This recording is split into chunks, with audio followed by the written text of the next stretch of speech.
السلام عليكم، ان شاء الله يا ربي تكونوا بخير وبصحة وعافية. حبيت اليوم نشارك معكم هذا الوصفة تاع البطاطا كوشة اللي جات تهبل. درت هنايا نص صدر تاع دجاج، قطعته رقيق، درت شوية زيت،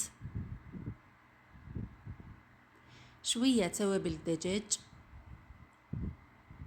وشوية توابل الشاورما،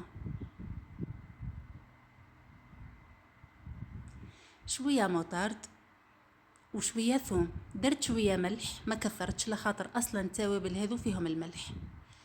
خلطتهم مليح مليح وغطيتهم وخليتهم يتشربوا مليح، ورحت نوجد البطاطا. ما درتش الهريسه لخاطر حنا ما ناكلوش الحار.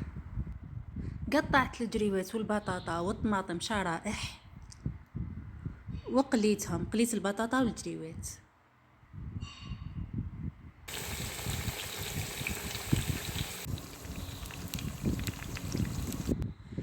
درت هنايا البصله قليتها، درت عليها نفس التوابل اللي درتهم في الدجاج، شويه ملح ما كثرت، شويه ثوم، درت حبه طماطم كبيره مرحيه ومغرفه طماطم مصبره، والكركاسه تاع زر الدجاج غليتها معاهم، وطيبت هنايا السالوط في الزيت. درت هنايا بابي كويسون، حطيت عليه البطاطا والجريوات، وحطيت هذاك الدجاج اللي طيبته،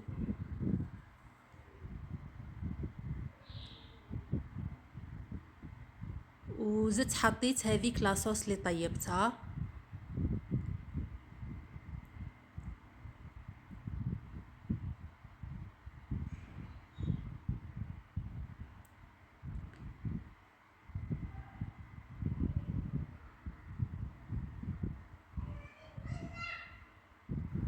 شرائح الطماطم، وزدت فرشت عليها شرائح البطاطا.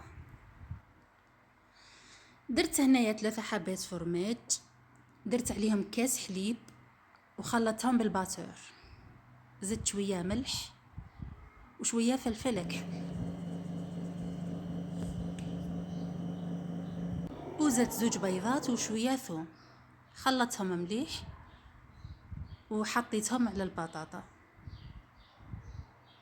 وحطيتها طيب في الكوشه. طيبتها وحمرتها مليح.